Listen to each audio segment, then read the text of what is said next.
په خیر راغلې هدا جانې موږ هم تا ته په تمه وو. هو والله نن راباندې ناوخته شو. د څه شي په هکله مو بحث کولو؟ موږ د تېر او د ننني لوست په هکله مو بحث کولو چې داسې نه چې استاد زموږ نه پوښتنه وکړي. هغه خو سخت نه دی. زموږ تېر لوست د غیر اختصاصي دفاع لومړۍ او دویمه دفاعي کرښه وه. لومړۍ دفاعي کرښه پوستکی او دویمه دفاعي کرښه د وینې سپین کرویات دي. هو او زموږ نننی لوست هم د اختصاصي دفاع په هکله دی، خو ما ډېر څه چمتووالی ورته نه دی نیولی. یو شان تیارېږم هم داسې نه چې ښوونکي راڅخه پوښتنه وکړي او زه بې ځوابه پاتې شم. راځئ چې د استاد د راتګ څخه مخکې لږ تیاری ونیسو. سلام ګرانو زده کوونکو، څنګه یاستئ؟ علیکم السلام ښوونکې، مننه. مننه ښوونکي، موږ ښه یو. خدای دې وکړي چې تاسو هم ښه وئ. مننه هدا جانې، زه هم ښه یم. او یو ځانګړی سلام ګرانو لیدونکو ته ستا خدای دې وکړي چې تاسې هم روغ او جوړ واوسئ. بیا هم د یوې بلې ښوونیزې خپرونې سره ستاسې په چوپړ کې یو. هیله منه یم چې د زده کړې په دې لاره کې تر پایه راسره ملتیا وکړئ. ښه نو ګرانو زده کوونکو، کتابچې مو خلاصې کړئ، ځو د درس عنوان ګورو. ښه ګرانو زده کوونکو، لکه څرنګه چې وینئ زموږ د اوسني درس عنوان اختصاصي دفاع یا سپیسیفیک امیونټي ده. نو راځئ چې وګورو چې په دې ښکلي درس کې کومې موخې ځای پر ځای شوي دي. د زده کړې موخې. زده کوونکي به د دې درس تر پایه وکولی شي چې د اختصاصي او غیر اختصاصي دفاع ترمنځ توپیر توضیح کړي، د اختصاصي دفاع پر ډولونو پوه شي، د لیمفوسایټونو د تولید څرنګوالي او ډولونو په هکله معلومات ترلاسه کړي.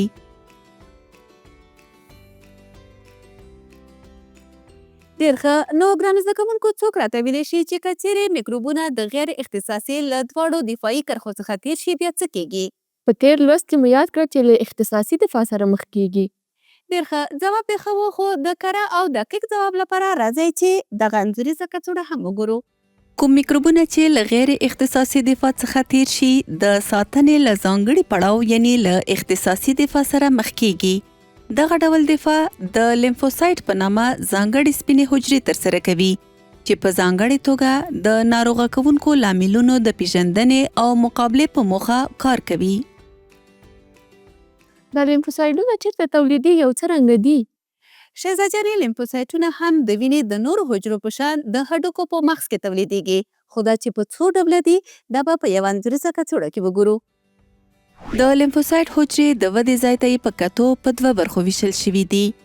خام یا نابالغه لیمفوسایټونه چې د هډوکو په مغز کې وده کوي او د بي لیمفوسایټ حجرو یا بي سیلز په نامه یادېږي، یعنی د هډوکو په مغز کې وده بي لیمفوسایټ.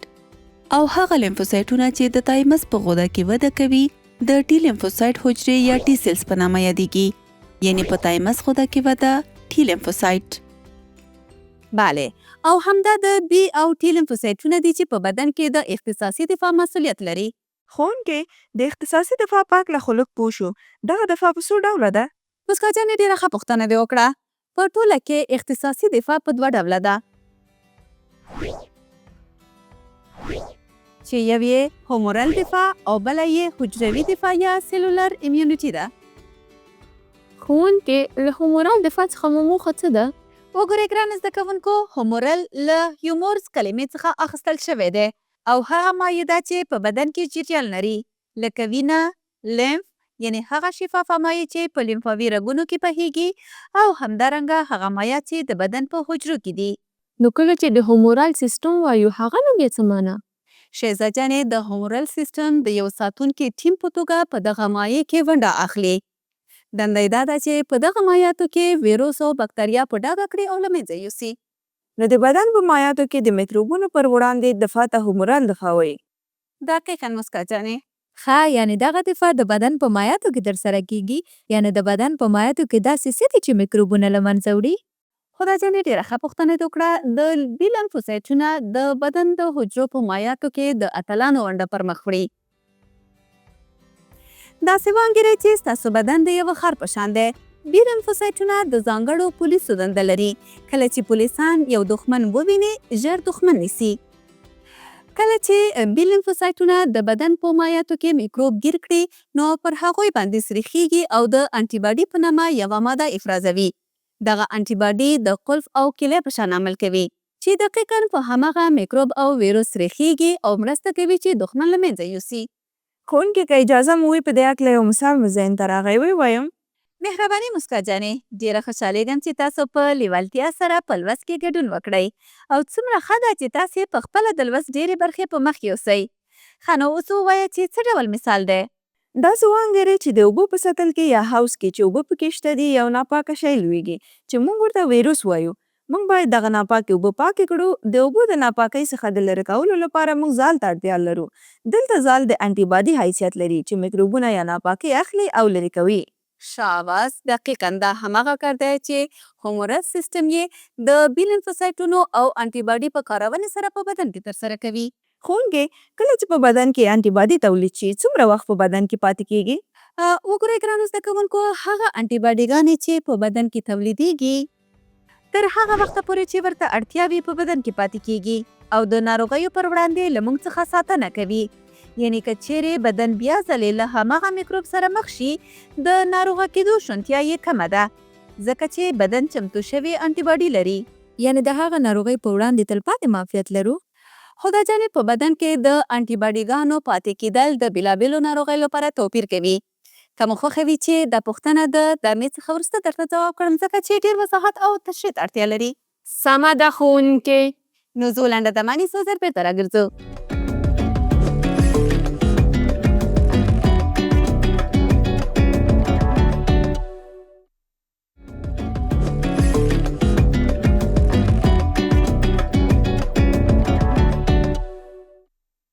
درنو لیدونکو، خوږو زده کوونکو، د خپرونې دوام ته ښه راغلی. له دمې څخه دمخه هدا جانې په بدن کې د معافیت د دوام په هکله پوښتنه وکړه. ما هم ورته دنده ورکړه چې د دمې په بهیر کې په خپله د پوښتنې ځواب پیدا کړي. نو اوس به وګورو چې ځواب یې پیدا کړی دی او که نه. شاباس مسکا جانې، تا څه کړي؟ ولې د لاس پورته کړی؟ د دمې په بهیر کې مې د هدا جانې د پوښتنې ځواب لپاره مې بېلابېلې انټرنیټي سرچینې وکتلې او پیدا مې کړ چې ویلي وو په بدن کې د انټي باډي د پاتې کېدلو موده هرې ناروغۍ ته په کتو توپیر کوي او یوه بېلګه مې هم ورته پیدا کړه. ډېر ښه مسکا جانې، نو دلته راشه، خپله بېلګه دې له موږ سره هم شریکه کړه چې د هدا جانې د پوښتنې ځواب هم پیدا شي. سمه ده ښوونکې.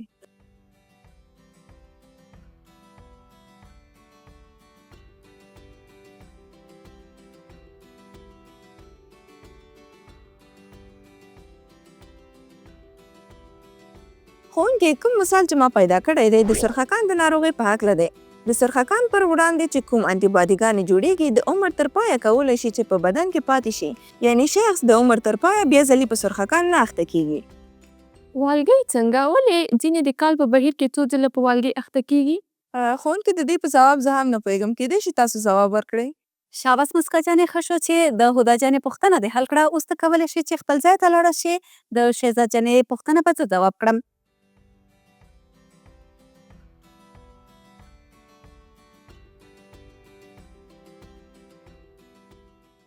د شهزاد جانې په ځواب کې باید ووایم چې د والګي پر وړاندې معافیت لنډمهاله دی. یعنې په والګي کې د بدن انټي باډي د لنډې مودې لپاره پاتې کیږي او بیا له منځه ځي او کیدای شي بیا ځلې پر والګي اخته شي. ښوونکي د انټي باډي په مرسته د انټيجن د غیر فعاله کېدو په هکله کیدای شي معلومات راکړئ؟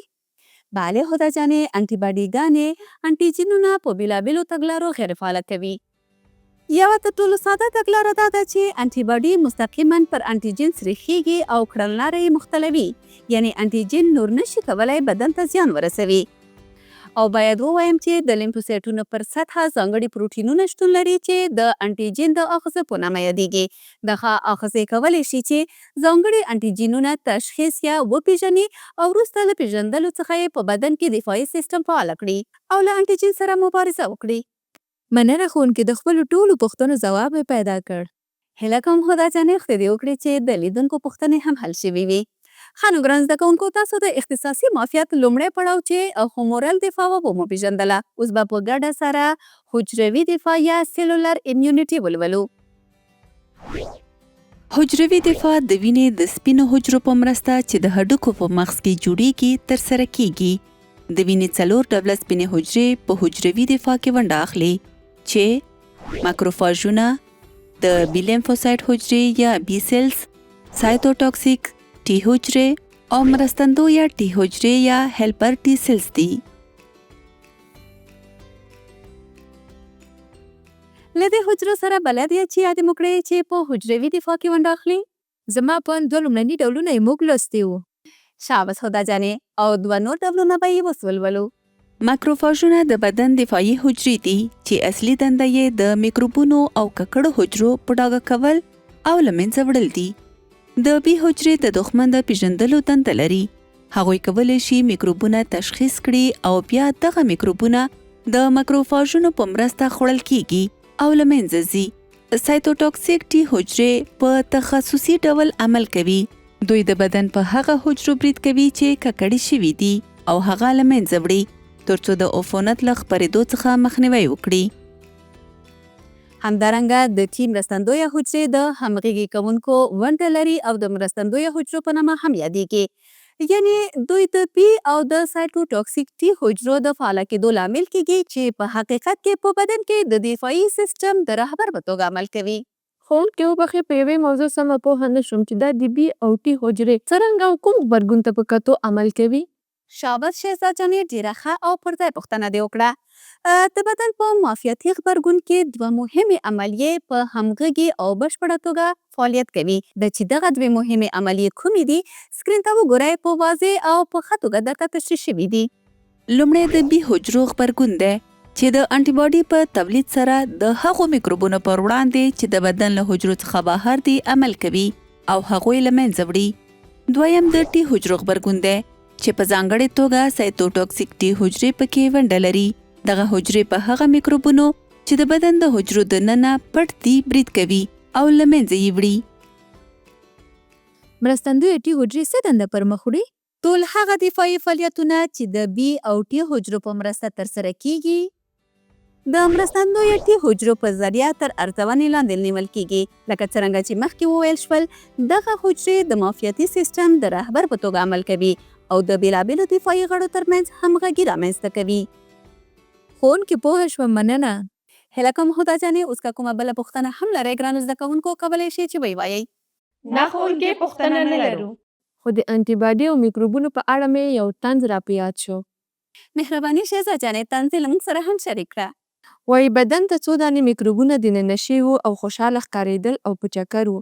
ناڅاپه انټي باډي یې ونیول او ورته یې وویل چې څرنګه دننه شوي یاست. میکروبونه چې ډار شوي وو ویې ویل په قانوني او شرعي توګه د خولې او پوزې له لارې دننه شوي یو. لوی انټي باډي ورته وویل که قانوني که غیر قانوني خو دښمن یې. میکروب ځان سره وایي ښایي خوله او پوزه یو دام دی. شاباس، ډېر ښه طنز و او ډېر ښکلی پیغام یې هم درلود. یعنې دښمن دی. درنو لیدونکو، خوږو زده کوونکو، د خپرونې په دې برخه کې لنډه دمه نیسو. د دمې څخه وروسته په زړه پورې فعالیت مه هېروئ.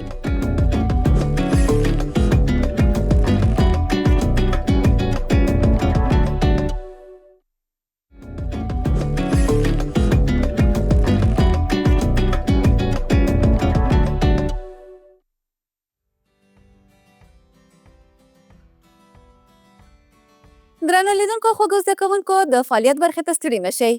زموږ د فعالیت د اړتیا وړ توکي چمتو دي او زده کوونکي هم چمتو دي چې فعالیت له خیره سره پیل کړي. البته موږ په دې فعالیت کې د اختصاصي دفاع سیستم موډل جوړوو. نو تاسې هم کولی شئ چې زموږ د زده کوونکو په شان د فعالیت او د زده کړې لپاره چمتو اوسئ.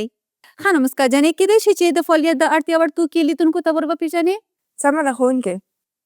زموږ د فعالیت اړتیا وړ توکي سپینه تکه، رسۍ، سفنجونه، رنګه توپونه، سپینه جرابه او رنګه جرابه ده. ډېر ښه، شاباس.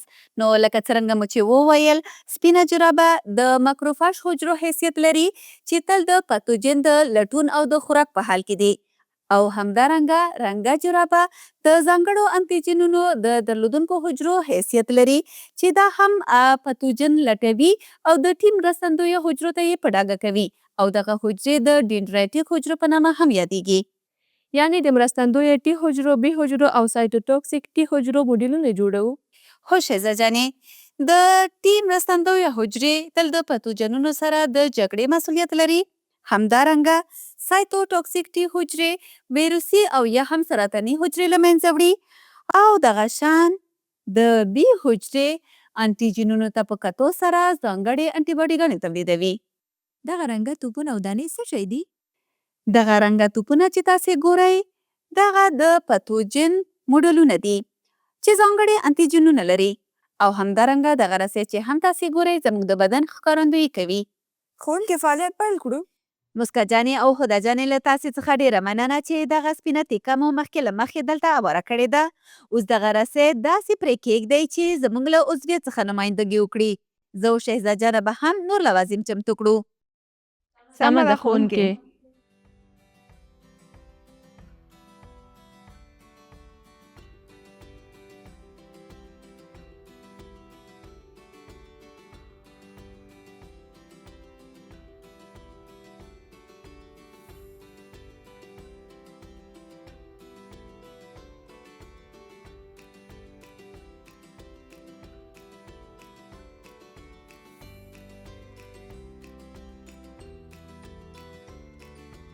ښوونکي دغه د زموږ د عضویت موډل چمتو شو.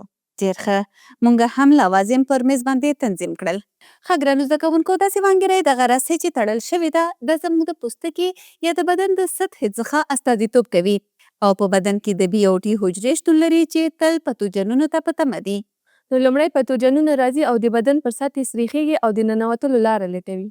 آفرین. یعنی بهرنی چاپیریال په میکروبونو باندې ککړ دی او دغه میکروبونه د بکتریا او ویروس په شان کوښښ کوي چې د پوستکي له لارې بدن ته ځان دننه کړي.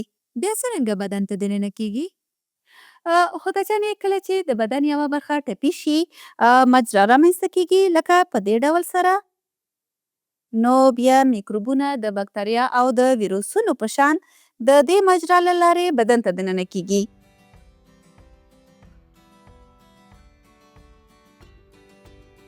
نو بیا پوهېږئ چې څه کېږي؟ د میکروبونو یا د پردي جسم په دننه کېدو سره باید دفاعي سیستم فعال شي. یعنی دفاعي حجرې باید فعالې شي. بله او د پتوجنونو مقابلې ته لومړنۍ حجرې چې وردانګي دغه ماکروفاژ حجرې دي او تل د پتوجنونو د لټولو په حال کې دي او کله چې بکتریا پیدا کړي هغه ځان سره راخلي او دفاعي نور حجرو ته یې بیایي. ښوونکي ولې؟ د دې لپاره چې میکروب له منځه یوسي او په ورته وخت کې ډینډریټیک حجرې هم د لټولو په حال کې دي.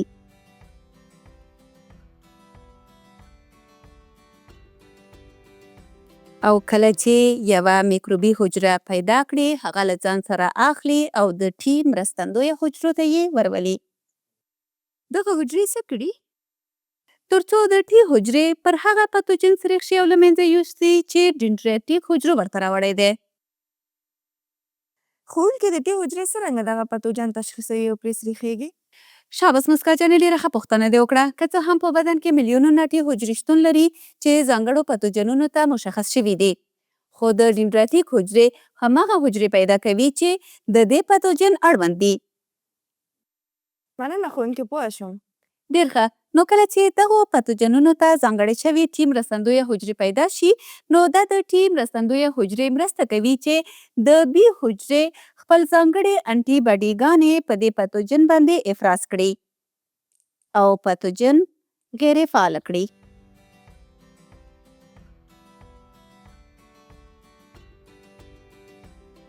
نو ستاسو په اند اوس باید څه وشي؟ دغه حجره باید له منځه یوړل شي. ډېر ښه. آفرین. او اوس په دې وخت کې بیا هم ماکروفاژ حجرې فعاله کېږي او دا له منځه تللی یا غیر فعاله پتوجن خوري او دا پروسه څو ځلې تکراریږي تر څو پتوجنونه له منځه لاړ شي.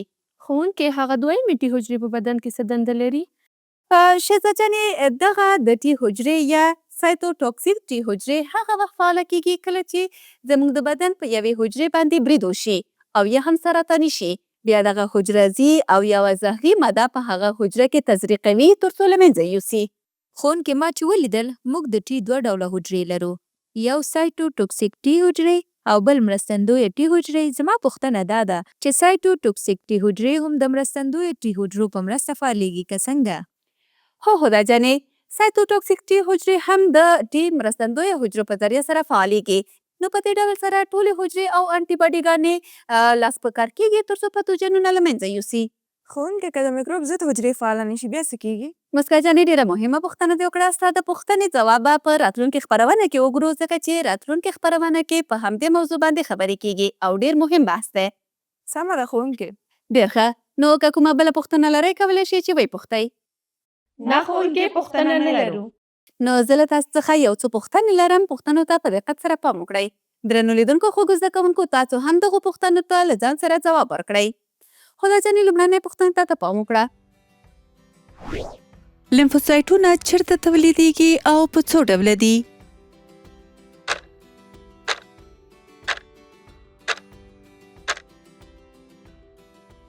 لیمفوسایټونه د هډوکو په مغز کې تولیدېږي او په دوه ډوله دي، د بي لیمفوسایټونه او د ټي لیمفوسایټونه.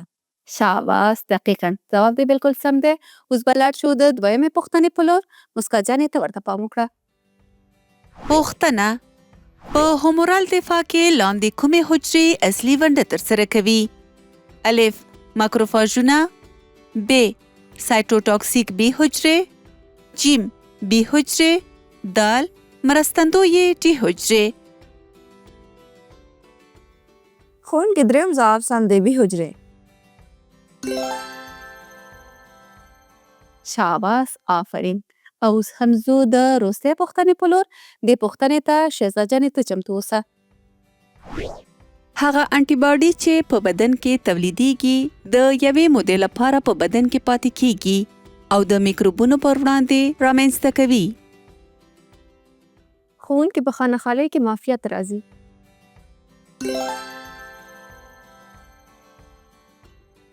آفرین دی پر تاسې زما لایق زده کوونکو.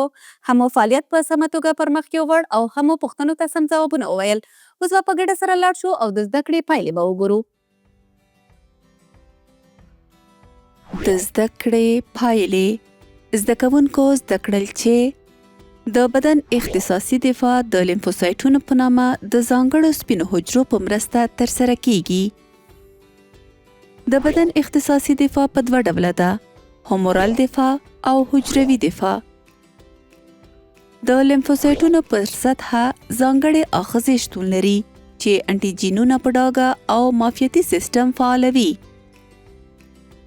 د میکروبونو پر وړاندې د بدن دفاع په ترکیبي توګه ترسره کیږي، یعنی د بي حجرې د انټي باډیګانو په تولید سره خارج الحجروي میکروبونه له منځه وړي، په داسې حال کې چې سایټوټاکسیک ټي حجرې پر ککړو حجرو برید کوي او د حجرو منځني میکروبونه له منځه وړي. د زده کړې پایلې مو ولیدې. اوس به وګورو چې زموږ راتلونکی درس د څه شي په هکله دی. راتلونکی درس: واکسین. بله، دا زموږ راتلونکی درس. انشاءالله چې ټول ورته چمتووالی ونیسئ. درنو لیدونکو خوږو زده کوونکو، زموږ خپرونه همدلته پای ته رسیږي. تر بلې خپرونې مو په لوی او مهربان رب سپارم. ښې چارې.